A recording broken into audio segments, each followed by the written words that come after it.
Hello friends, आज मी तुम्हाला घेऊन चाललो आहे एक अशा ठिकाणी जिथे इतिहास, अध्यात्म, निसर्ग आणि शांतता हे सगळं एकाच वेळी अनुभवायला मिळणार आहे. त्या ठिकाणाचं नाव म्हणजे महेश्वर. महेश्वर म्हणजे फक्त एक शहर नाही, तर ती एक भावना आहे. नर्मदा नदीच्या काठावर वसलेलं हे सुंदर ठिकाण मनाला शांतता आणि एक वेगळाच आनंद देऊन जातं. सकाळच्या वेळी इथं घाटावर बसून वाहणारी नर्मदा पाहताना मन मात्र शांत होऊन जाते. आणि महेश्वर शहर हे खूप खरंच सुंदर आहे. माझी इथं पहिल्यांदाच येण्याची वेळ आलेली आहे आणि त्यामुळे इथं एक असलेलं सुंदर मंदिरात आम्ही दर्शनासाठी आलेलो आहे.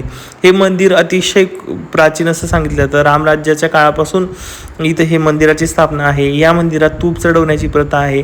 तर ज्या कोणी भाविक भक्तांना इथं तूप चढवायचं असेल तर ते दिव्यांसाठी वापरलं जातं आणि खूप छान वाटत होतं. मंदिरामध्ये खूप शांतता होती. बाहेर प्रचंड ऊन होतं, तरी पण इथं एक वेगळी शांतता आणि थंडावा वाटत होता. तर आम्ही इथं रामांचं दर्शन वगैरे घेतलं. त्याचबरोबर इथं महादेवांचं सुद्धा मंदिर आहे आणि मम्मीचं सुद्धा इकडं फिरणं चाललेलं होतं की बघणं चाललेलं होतं. खूप छान वाटत होतं. मंदिर तसं छोटं आहे पण खूप प्रसिद्ध आणि खूप छान शांत आहे. त्यानंतर मग आम्ही रील्स वगैरे शूट केल्या, फोटोज वगैरे काढून घेतले. फॅमिलीसोबत असा टाईम घालवण्यासाठी आपल्याला खूप वेळ कमी असतो, कारण रोजच्या धावपळीच्या जीवनामध्ये काही गोष्टी राहून जातात. त्यानंतर इथं आम्ही चटपटीत गोष्टी वगैरे खात होतो. त्याचबरोबर इथं तुम्हाला शिवलिंगसुद्धा बघायला मिळतील. त्याचबरोबर तुम्हाला मार्केटमध्ये छान छान माळा वगैरे बघण्यासाठी आहे. त्यानंतर पुढे जाऊन मग आम्ही आलेलो आहे महेश्वरच्या किल्ल्यामध्ये. महेश्वर म्हणजे फक्त एक शहर नाही, तर ती एक भावनासुद्धा आहे.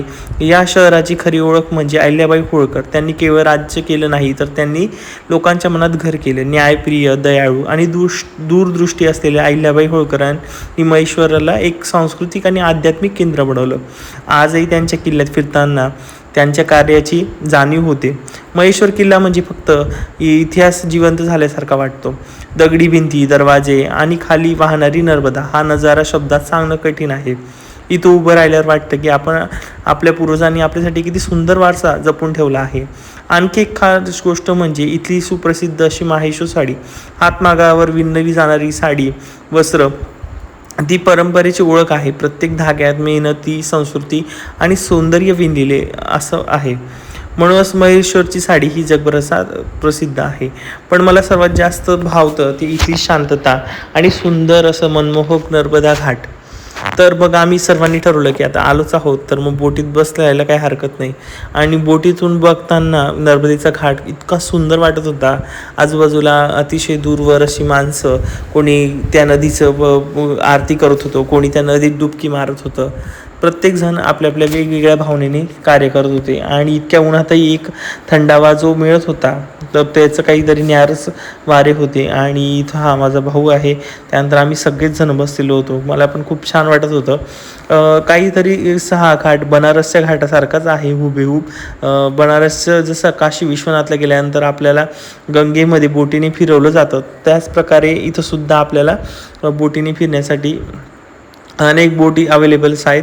तर तुम्ही इथं आला तर तुम्ही हा एक्सपिरियन्स नक्की घ्या आणि खूप छान वाटतं. महेश्वर खूप सुंदर आहे आणि म्हणजे माझी तर इथं पहिल्यांदाच येण्याची वेळ होती, पण मला असं वाटत होतं की इथं जावंच नाही, अजून इथं 1-2 दिवस राहायला मिळेल तर किती बरं होईल. तर मी नेक्स्ट टाईम नक्की पुढच्या वेळेस परत जाण्याचा प्रयत्न करेन. आणि खूप छान वाटतं. जर तुम्ही इथं पावसाळ्यात वगैरे पण गेला तर तुम्हाला खूप छान असं वातावरण बघायला मिळेल. नर्मदा ही फक्त एक नदी नाही, तर ती लाखो लोकांच्या श्रद्धेचं, संस्कृतीचं आणि जीवनाचं केंद्र आहे. भारतातील सर्वात पवित्र नद्यांपैकी एक मानली जाणारी नर्मदा मध्य भारताच्या हृदयातून वाहते आणि जिथं जिथं जाते तिथं जीवन फुलवत जाते. असं मानलं जातं की एंट्री म्हणजेच नदीचा जे उगमस्थान आहे त्याचं दर्शन हे पुण्य देतं. गंगा नदीत स्नान केल्याने जे पुण्य मिळालं ते नर्मदेच्या केवळ दर्शनाने मिळतं, अशी लोकांची श्रद्धा आहे. म्हणूनच हजारो भाविक नर्मदा परिक्रमा करतात. नदीच्या संपूर्ण प्रवासाभोवती पायी फिरूनच तिची पूजा करतात. नर्मदा ही शेतीसाठी अत्यंत महत्त्वाची आहे. तिच्या पाण्यावर अनेक गावं, शेतकरी, संपूर्ण प्रदेश अवलंबून आहे. त्यामुळे नर्मदा नदीचं दर्शन आम्ही तर घेतलं, तुम्हीही घ्या. त्यानंतर माझं इथं रील्स वगैरे शूट करणं बरंचसं चाललेलं होतं, कारण की इतके सुंदर सुंदर नजारे बघायला मिळतात. तुम्ही इथं प्री वेडिंगचे वगैरे शूट पण बरेच जण इथं करत असतात. त्यानंतर हे आहे महेश्वरचं सगळ्यात मेन मंदिर, म्हणजेच हे काशी विश्वनाथाचं मंदिर आहे. त्यानंतर आपल्या खाटूश्याम बाबांचं येताना आम्ही दर्शन घेतलं. आणि असा होता आमचा पूर्ण प्रवास. खूप मज्जा आली. आमच्या फॅमिलीसोबत खूप छान क्वालिटी टाईम आम्ही स्पेंड केलेला आहे. तुम्ही पण अशी छोटीशी फॅमिली ट्रिप करा, आपल्या फॅमिलीसोबत छान वेळ घालवा. तुम्हाला सुद्धा नवीन काहीतरी करण्याची ऊर्जा येईल. भेटूया नेक्स्ट व्हिडिओमध्ये. तोपर्यंत बाय बाय, टेक केअर. व्हिडिओला लाईक शेअर सबस्क्राईब करायला विसरू नका.